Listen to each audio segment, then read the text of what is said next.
in particular because it's National Marquette Day, and we'll talk about the opponent coming to Fiserv Forum. I'm sure a lot of these folks will make it very hostile, very loud for that team coming in. But let's talk a little bit about that Butler game this week. Bit of a tale of two halves, watching the first half, watching the second. So let's start with this. You pride yourself on being a defensive team and what your team does defensively. How would you grade your defense in the first half and then your defense in the second half? Not good enough. We say NGE in the first half, and then the second half was much, much better. I thought we played with a lot more activity, multiple efforts. We got our hands on the basketball. We had over 20 deflections in the second half. In the first half, we were not at our standard. So good job course correcting by the guys. There was a stretch early in that game where I think they went on like a 14-0 run. What happened? Well, Butler made some tough shots. I don't know if it's 14-0, but maybe you're right. But it definitely went on a run. And I think that, when those sorts of things happen as a team, you've got to come together and, like I said, course correct. Our guys did a really good job in the huddle, talking about what we needed to do, contesting shots more, flying around better, and I thought we did a better job of that.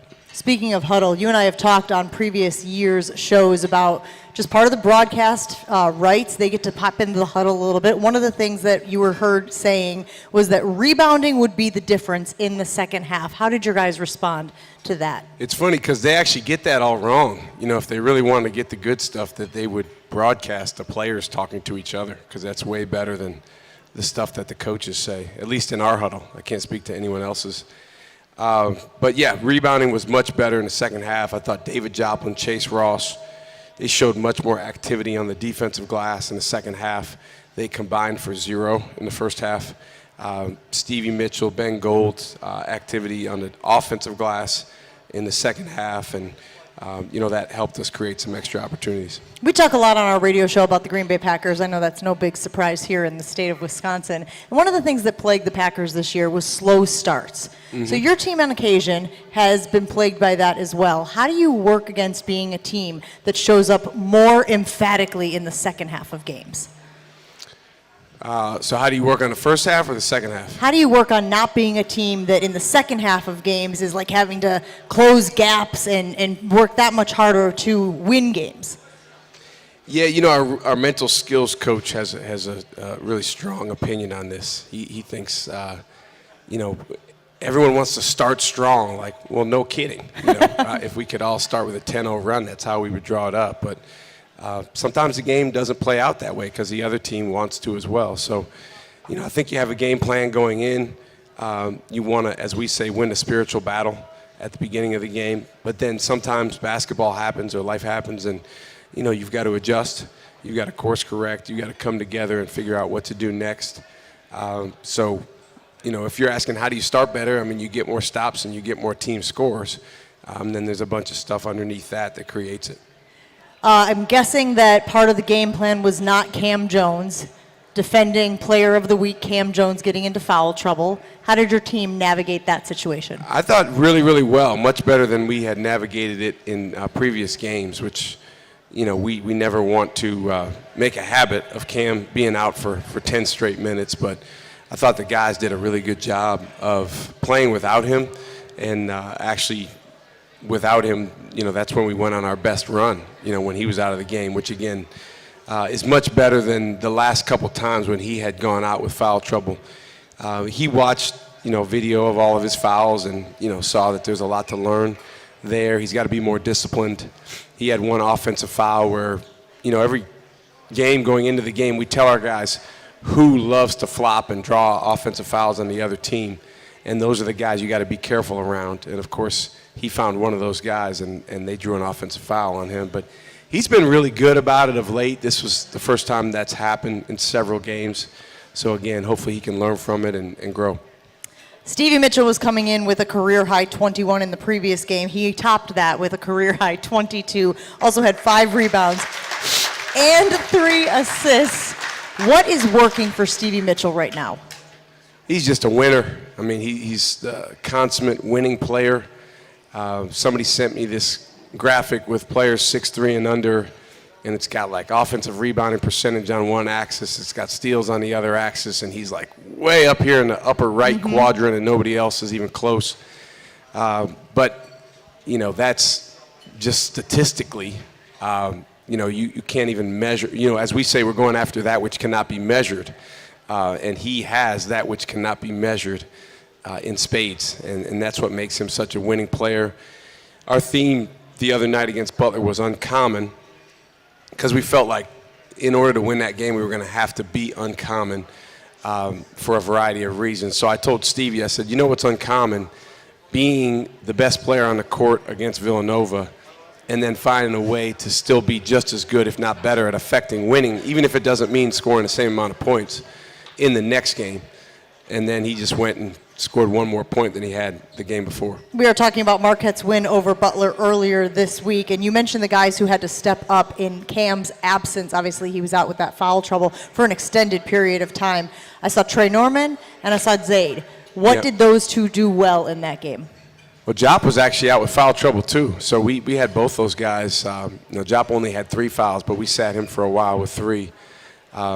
They played like we know that they can play. I think Trey's in the building right now, so it's great to have him here wearing his designer glasses. Welcome, Trey. And, you know, Trey and Zaid are guys that as second-year players, you know, we believe are making significant progress. We really believe in them as people. We've spent so much time, you know, as a program, players, coaches, everyone, on personal growth and development because we believe that precedes the explosive basketball growth. And both of those young men that you mentioned have really moved forward as people, and that's allowing them to have the sturdiness to go out there in a road game in the Big East and play with confidence and make winning plays and not get caught up in the wrong things, which is actually harder said than done. And those guys were a big part of us winning the other night. You have said that basketball is an imperfect game, and you're not going to get every call. I understand that. And sometimes on the broadcast, we can see you having conversations with officials. As I'm watching the game, I was wondering what your philosophy is about that. Because I don't expect you to go over there and jaw with somebody about something that has already happened. But you obviously want to either alert them to something or so. What is your philosophy when it comes to conversations with the officials during games? Well, I think there's a philosophy you have, like, generally, but then there's when the game starts and you're in the middle of wartime, what you actually do, and that's not always the same thing. Sure. For me, my biggest kryptonite as a coach is frustration. If I'm frustrated, I'm just not as good, and there's a variety of things that can frustrate you, and so one of them can be getting overly wrapped up in officials or calls. You know, I can hear Maya sometimes yelling from the crowd, "Easy, coach." So for me, the best place to be in as it relates to interacting with the officials is a place of presence where I can choose, you know, what I want to do in terms of interacting with them, because sometimes you need to do that. You need to advocate for your team, advocate for your players without necessarily getting overly emotional about it. And so that's what I do. And I do think it comes through that there is respect there. There's a mutual respect. They respect your job, you respect theirs. That is not always the case. I have watched other games and other clips where it doesn't seem that there's a lot of respect maybe between the two sides. But you mentioned your frustration. I have heard you say this before, that frustration is your kryptonite. And I have heard you talk about some of the things you do to keep it at bay, including your morning routine. What do you do in the morning to sort of kind of set the day to help with some of those frustrations that your job brings? Yeah, I've talked about that a lot. You could probably, as a football coach from Indiana said, you can YouTube me or Google me. But I have a routine that I go through in the morning just to make sure I'm okay, you know, when I go to work. Because for those of us that are, you know, very demanding of ourselves, first and foremost, and then of others, there's a vulnerability in that, which is losing your mind. So you have to, you know, kind of balance that with being, as we say, big okay. And that's something that we work really hard on as people inside of our program, not just myself, but Trey Norman, who's here, our coaches, our players, because if you're not in a place of, you know, self-security, then you're not going to be able to go do anything. So the frustration part, the reason that it's kryptonite, and I think it is for most people in a competitive setting, is think about some of the other feelings associated with frustration. And they're not necessarily how you want to be to go perform and be the best version of yourself as a player or a coach. Being distracted, being annoyed, frustration sometimes is a cousin of, whether it's pity or self-pity or, just the wrong vibe. You want to have the right vibe out there, especially when you're a coach and you're being looked at by your players. You want to show them the right way to be. Yeah, it's a great example, and I know that this is a mental health conversation in some ways. You having all of these young men that you are mentoring and teaching, it's a great example for them that you prioritize it as well. So if you get a chance, go ahead and Google him and see some of the things that head coach Shaka Smart does in the morning. I was joking about that, by the way. But you can I just find didn't want to bore everybody with what I do. I don't find it boring at all. I think, again, every chance we can to kind of humanize you guys, because we watch you on TV and we watch you do what you guys do, and you do it at such an elite level. Sometimes it's hard for people to connect and feel like you're the same as we are. You know what I mean? Because you're so good at what you do. But when these conversations come up, I think it humanizes y'all. We're all the same. I mean, we all go through the same challenges. It's our players, first and foremost, are the same. I think those are the most important guys to humanize in our program because they're human beings and going through this unbelievable experience that we get to go through. We have this saying that we've kind of stumbled upon that we've been using a lot, which is it's four things. I can do it, or we have to do it, we want to do it, and we get to do it. And so it's like whether it's what goes into winning on Saturday, whether it's getting through a challenging workout, whether it's getting a 4.0 like Stevie Mitchell does every semester. He can do it, he has to do it, and that's the loaded one. We want to do it, and we get to do it. Pretty cool. We'll take a break here with Shaka Smart from Motor Bar and Restaurant. Remember, Marquette fans, Chick-fil-A wants to help you celebrate National Marquette Day with a free giveaway. Wear your Marquette gear in restaurant on National Marquette Day this weekend, February 1st, at any participating Southeast Wisconsin Chick-fil-A location, and you will receive a free Chick-fil-A sandwich. The promotion is valid from 11 a.m. until 7 p.m. on February 1st only. It is not, however, valid at the Fiserv Forum location. More with head coach Shaka Smart.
with it.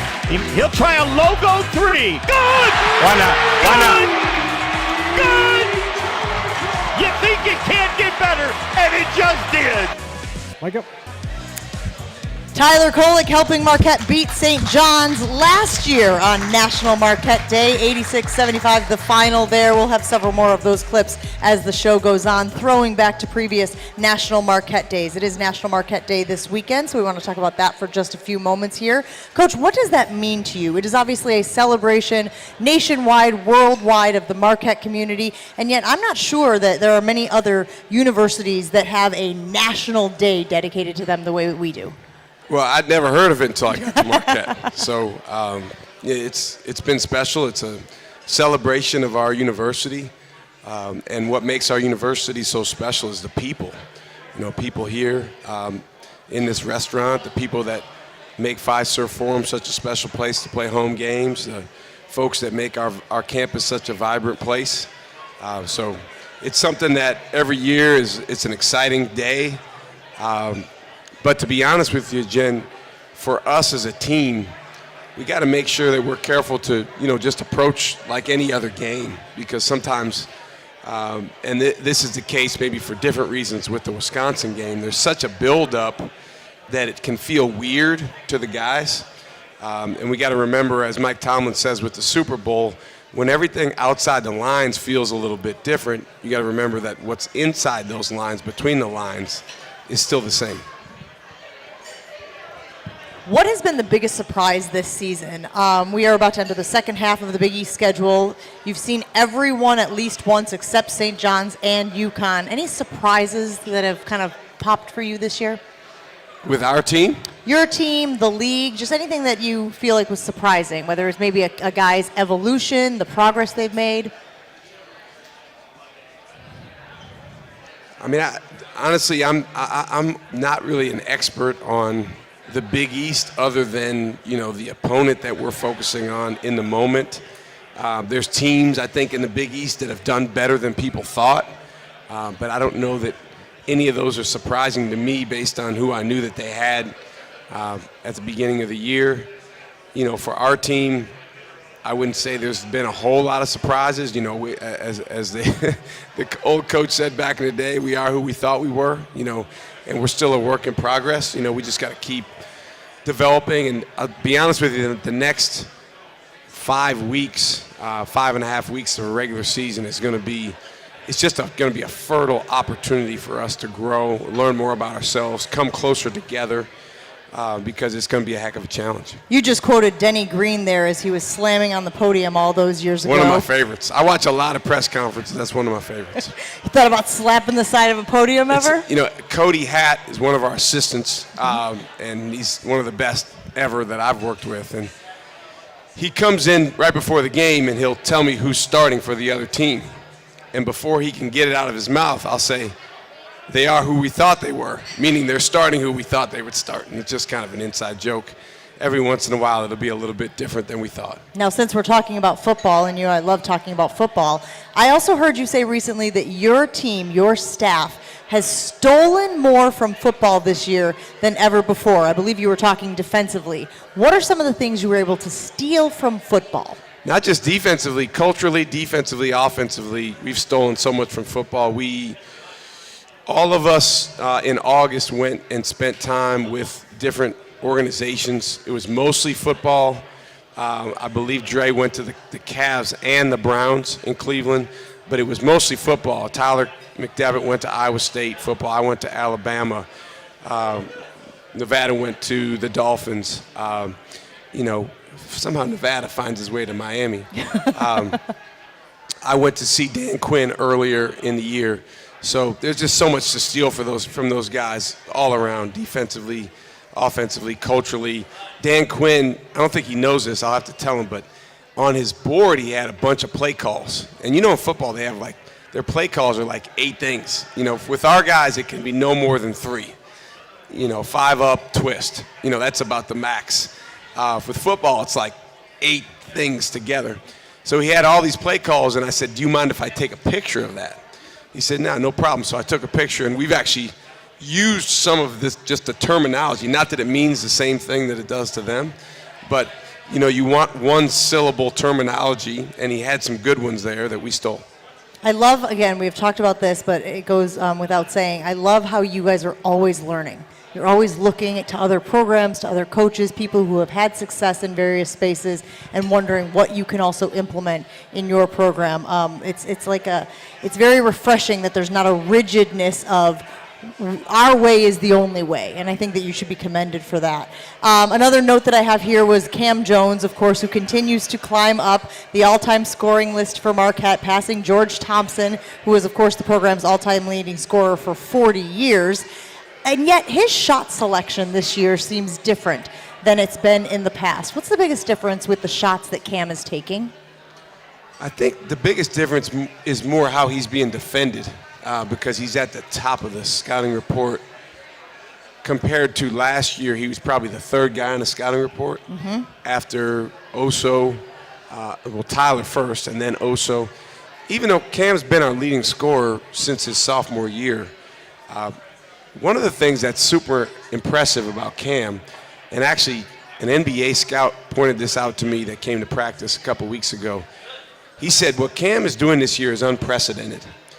He said he had one role that he played at a very, very high level the last couple years as the leading scorer on the team with Tyler, flying around, coming off screening actions, just really playing a great, I guess you would call it shooting guard if you want to simplify it. And now he's taken on a completely different role as a guy with the ball in his hands. He's passing the heck out of it. His assist-to-turnover ratio is terrific. So to answer your question about shot selection, it's kind of out of necessity because it's hard for him to get the same shots that he got before. One, we don't have Tyler, who was a wizard passing the ball, and Oso, who was the next best guy, probably in the conference passing the ball. But two, just the way that he's being defended is so much different. Like on Saturday, when we play UConn, they'll take number 10, Diarra, and he won't go more than 12 inches away from Cam, whether he has the ball or not. He will be attached to Cam the whole possession.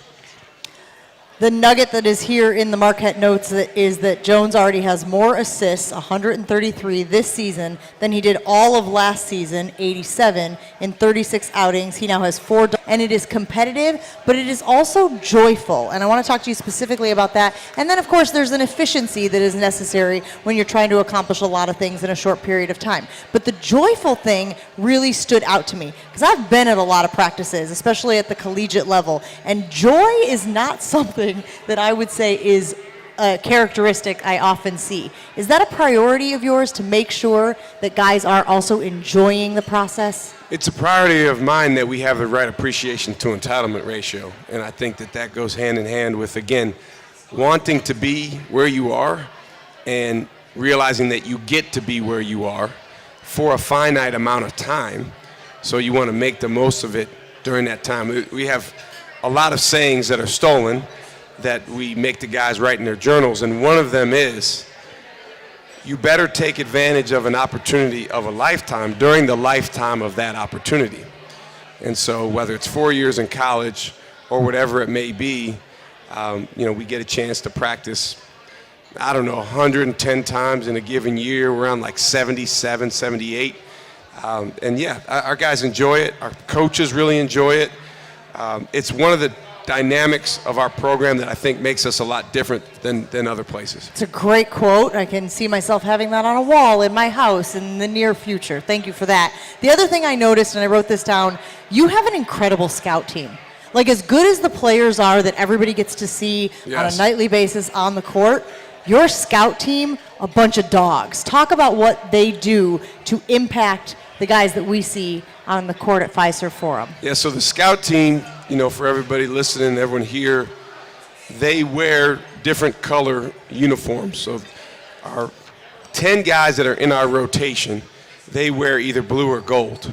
And they, practice jerseys that are reversible, so you can change the teams up. So we got 5 guys in blue, 5 guys in gold. Then everybody else is wearing either green, white, or red. The green is for what we call Curry closeouts, which is great shooters. The white is for Wade closeouts, in homage to Dwayne Wade, who was a great driver also a capable shooter, good shooter, but not like a Steph Curry type shooter. And then the red is for what we call rondo closeouts, guys that probably are not going to shoot, or if they do, we're okay with them shooting. And so that scout team is made up of our walk-ons. We have 6 walk-ons, and then the 3 guys that are redshirting: Sean Jones, Josh Clark, Al Amadou. And so those guys do a heck of a job. You saw today's practice when Sean is playing on the scout team, and we kind of sub Sean back and forth between the scout group and then also playing on the blue and the gold team, particularly if we're down a guy that's hurt or someone's not feeling well. He'll jump in with those guys. But he plays a heck of a scout team point guard. For example, we were getting ready for Xavier, and they had Davion McKnight, who pushes the ball faster than anyone in the conference in transition. So, Sean, you're going to play Davion McKnight. Well, nobody's faster than Sean. And so preparing for a team and Sean giving us a great look. What'd you think of him today in practice? So I did write that down as well, and I did tell you that during the break. I wrote down, Sean Jones is so good. And it makes me excited for when we get a chance to see him back out there on the court, and I hope that all Marquette fans are excited for when he can get back out there, because what a little Energizer bunny he is. I mean, he is just so dynamic, so explosive, and so flippin' fast. Yeah, it's a fine line, because it actually, sometimes the scout group has their way, with our starters or with our subs, and, that can take some confidence, and I'm yelling at those guys, we got to be better, but, telling them to stay in front of Sean Jones, that's a whole lot easier than actually doing it. His quickness is special. We will take another break here on the Marquette Basketball Hour. We have Tre Norman coming up. I believe he is out there hanging out with our loyal listeners, our loyal Marquette fans. Guys, make your plans for National Marquette Day on February 1st. Exciting events are planned in Milwaukee and around the country. Be sure to also check out the National Marquette Day virtual auction. You can bid on exciting items, including exclusive sports memorabilia, one-of-a-kind experiences with Marquette sports teams, a private suite for the 2025 Men's NCAA Tournament in Milwaukee, and much more. Visit nationalmarquetteday.com for more information. Back with Tre Norman right after this.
Bank. It's the official banking partner of Marquette University and home to Marquette Checking with free ATMs nationwide. This evening we welcome in Tre Norman.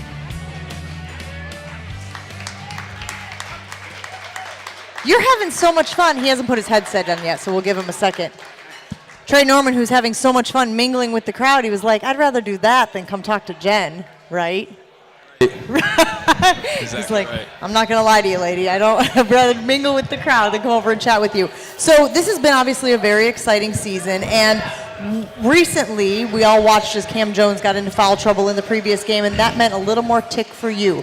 How do you approach an opportunity like that when it presents itself like it did earlier this week?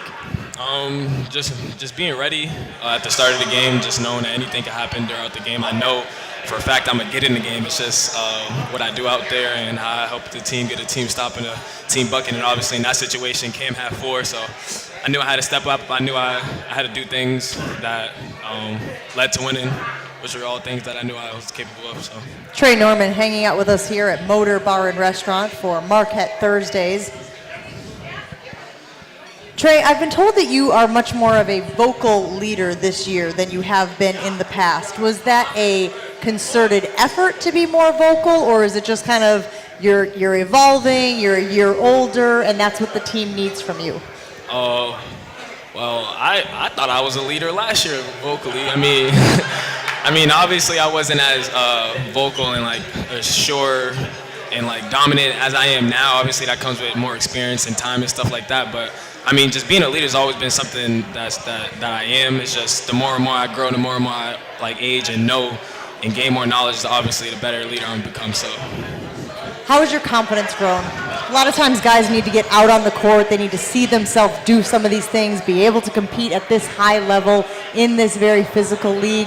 How has your confidence grown? Well, yeah, that's definitely true. Like having evidence of yourself doing things is definitely a confidence booster. But I mean, my confidence, it keeps growing, but there's obviously days where doubt creeps in, and I mean, I just tell myself that I know I can do it. Obviously, I have faith. I talk to God. I talk to my family and stuff like that who help me get through those times. But, I mean, I'm in the gym all the time. I'm shooting. I'm working out. I'm doing all these things. And it's, in my mind, it's like I know God's going to reward me for putting all the work in. So that's really where my confidence comes from. I know I can do it. And like you said, I have some evidence to back that up. So I was at the Al today watching practice. It's my first time experiencing a Marquette basketball practice. Not yours, of course.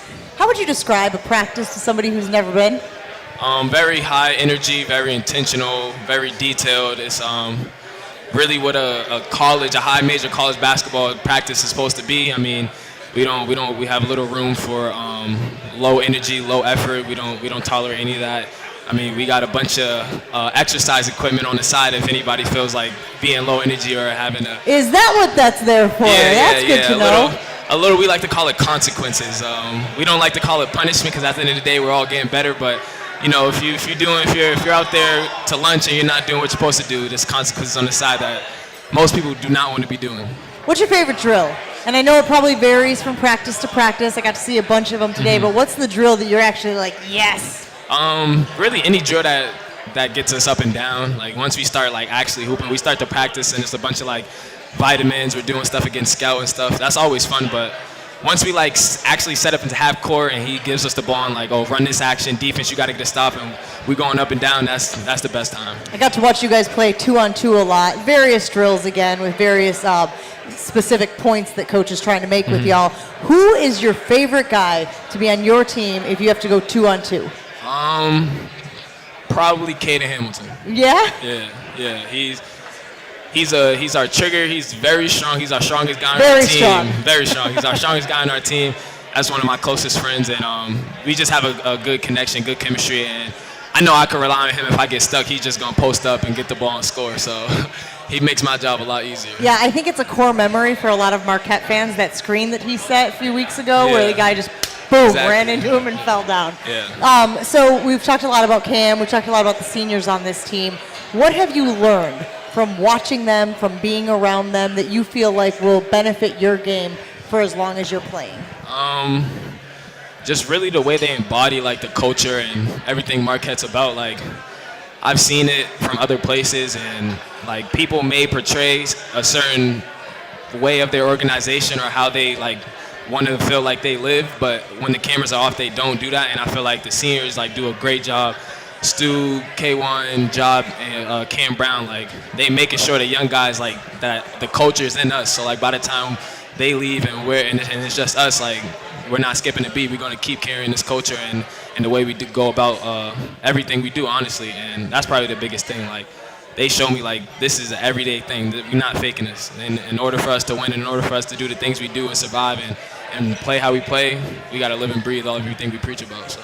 Tre Norman hanging out with us here at Motor Bar and Restaurant at the Harley Davidson Museum as we continue talking about the Marquette basketball season. And of course, you guys got a big game coming up on Saturday. Coach talked about how it is National Marquette Day, and yet that can be challenging for the players because for y'all, it's just another game, right? It's another Big East opponent. It's a team you need to beat to reach your ultimate goals.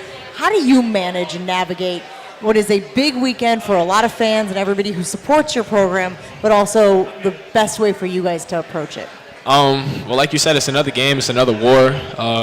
We know they're a talented team, but we're a talented team, and we feel like our best is good enough to beat anybody. And I mean, I tell myself at the end of the day, like most of the people who come to our games, like they want to see us win, but at the end of the day, they're gonna go about their day, win or lose. Like the high school, I mean not the high school, the college kids, my peers, like. It's National Marquette Day. You partying in the morning, partying at night. Like they're gonna party regardless if we win or lose. So, for me, I know it's all love, but we trying to win. Like at the end of the day, we trying to win. We don't care what day it is. We don't care where we play them at, what time. Like at the end of the day, when we lace up and we on those courts with other teams, we trying to win. But obviously the atmosphere at the game inside Fiserv Forum, those fans are going to do everything they can to make it a hostile environment for the other team. Do you guys feed off of that? Can you tell when the fans are an added level or another level in their enthusiasm? Yeah, for sure. We try to make sure we do our job first as players to give fans the energy that they need. We try not to do it vice versa because, I mean, it's just hard. It's just hard to win that way. I mean, if we go out there and do what we got to do, and we getting stops, Stu getting steals, Jobs getting dunked, Chase getting dunks, like I know that's going to give the energy what they need, and it's going to project right back to us. So I mean, yeah, we know when it's a whole another vibe in there for sure. You see Stu slapping the floor, K1 slapping the floor, everybody's going crazy. Yeah, we're going to need a couple of those on Saturday. Tre Norman hanging out with us. All right, give me the scouting report on UConn. What do you see when you watch this team on film? What do you think they're going to bring to Fiserv? Very high-level offense. They're really good at just, running what they want to run, and no matter if they don't get their first look or first option or second option, like they're going to keep running it until something cracks. And I mean, we have experience with that over the last couple of years. They got a lot of shooters, obviously with Klingen out. It kind of opens up some room in the paint, but they still got very athletic, big guys. But, I mean, we feel like we're a good matchup. We feel like I said earlier, our best is good enough to beat anybody in the country, let alone UConn. So, like any other game, we got some things, some key emphasis on what we feel like we need to do in order to get this one. But at the end of the day, it's really more about us than anybody. We got to bring our energy. We got to do what we know what to do. 32+, 8+, gonna get the job done. So. And playing good defense, obviously, that's a calling card for this Marquette team. Coach said the defense in the first half of last game against Butler was NGE, not good enough. What can you take from that game into this game so that you guys keep taking steps towards being a better team? Well, something positive from the game is obviously the second half. Mm-hmm. We have experience kind of like winning games where one half was like by far better than the other half, and we know like that's just not gonna get it done where like down the road, like even for games like this, it's just not gonna happen, especially with teams coming in Fiserv. They're coming in here and trying to get one. UConn is looking for a win like this, and that's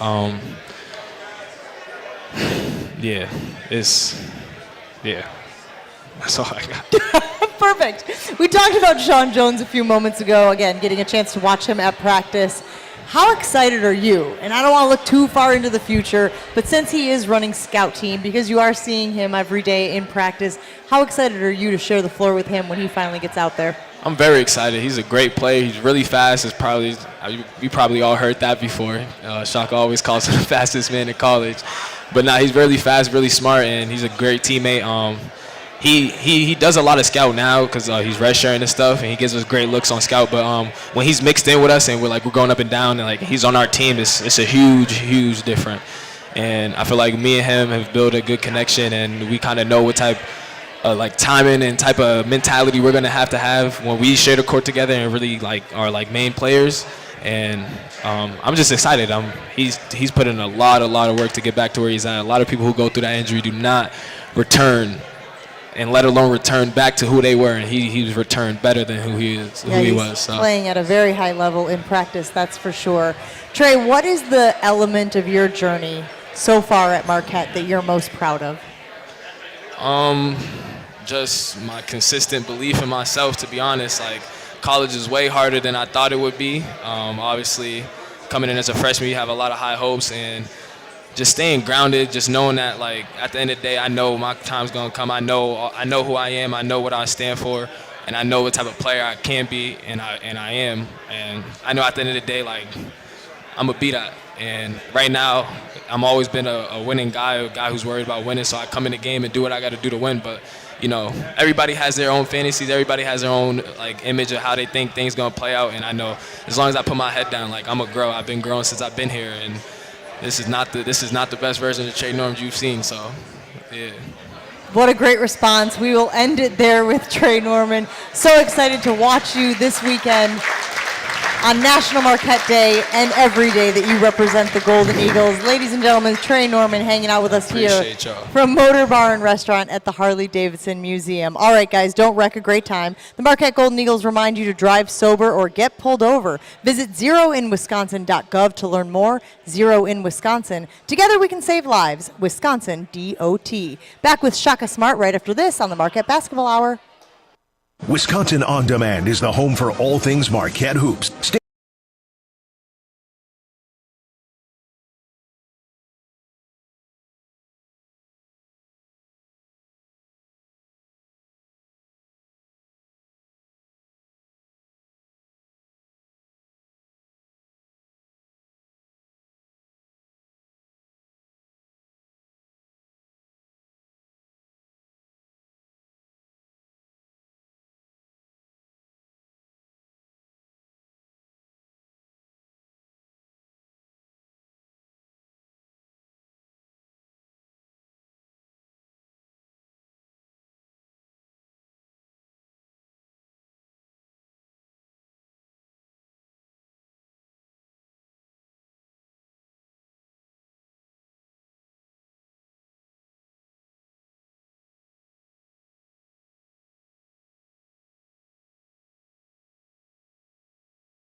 this year. Still want to know you guys don't focus a lot on that. Give me your scouting report on what you expect UConn to do this weekend. I mean, they're one of the best teams in the country right now. They've been without one of their top scorers, Liam McNeely, most of the month of January. And, I would expect he'll probably be back in our game. He's a phenomenal freshman scorer, 6'7", 6'8", dynamic player who, most likely will be picked in the top 10 or 12 picks in the draft. So, when they've had him, they've won every game on the mainland. They had that trip to Hawaii. That obviously, when you have the success that UConn has had, the media loves to focus on if you lose a game. But man, they've been the model of excellence and playing the game on both ends of the floor with a level of intentionality and also physicality that's been really impressive. So we talk a lot about the intensity of these types of games. National Marquette Day obviously adds to that. You saying your guys have to focus on it. It's just another game. Trey saying it's just another war for them. Mm-hmm. Is there a budding rivalry occurring between Marquette and UConn as two of the top teams in one of the top basketball leagues in the country? Well, I think there's a mutual respect between the two programs, and I think the fact that we've played 3 times in each of the last 2 seasons. We won the Big East 2 seasons ago. They won the Big East last season. They won the last 2 national championships. So I would say anyone that's won 2 national championships in a row, for every team on their schedule, they look at that game because of what the name UConn means. To me, the biggest rivalries are when there's 2 really good teams in the same conference. Whether it's us and UConn or whether it's Creighton and UConn or us and Creighton or, the way St. John's is played, St. John's and UConn is Villanova, you can mix in a lot of these different teams. That's what makes a rivalry. Shaka Smart will be leading the Golden Eagles in action this Saturday when they take on UConn for National Marquette Day. Coach, it is always a pleasure to hang out with you. Very good stuff. We look forward to seeing you again, and obviously go Marquette. Thank you. Marquette fans, don't miss your chance to be part of the excitement downtown at Fiserv Forum. There are still several remaining home games. Many of them are sold out, guys, including this Saturday's game against UConn for National Marquette Day. But limited tickets are still available for games against DePaul, Seton Hall, and Providence. Secure your tickets today at gomarquette.com/tickets or call 414-288-GO. We'll wrap up the show from Motor Bar and Restaurant at the Harley Davidson Museum right after this. Looking for a third space?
Restaurant is February 6th. Al Amadou will join us here at Motor Bar and Restaurant at the Harley Davidson Museum. Marquette fans, Buffalo Wild Wings is the official viewing party for Marquette road games this year. Check out the Golden Eagles watch party schedule. It's at gomarquette.com/BWW. That next party, mark your calendars, February 4th at the Germantown Buffalo Wild Wings. Marquette taking on St. John's at 5:30 p.m. And go to Marquette's website, gomarquette.com, and check out the Steinhoffels Marquette Spirit Sale. Lots of great information there on the Marquette website as well from our great partner at Steinhoffels. Thanks for hanging out with us here at Motor Bar and Restaurant at the Harley Davidson Museum. Have a great National Marquette Day, everybody, and go Marquette. All right, thank you, everyone. Have a nice night.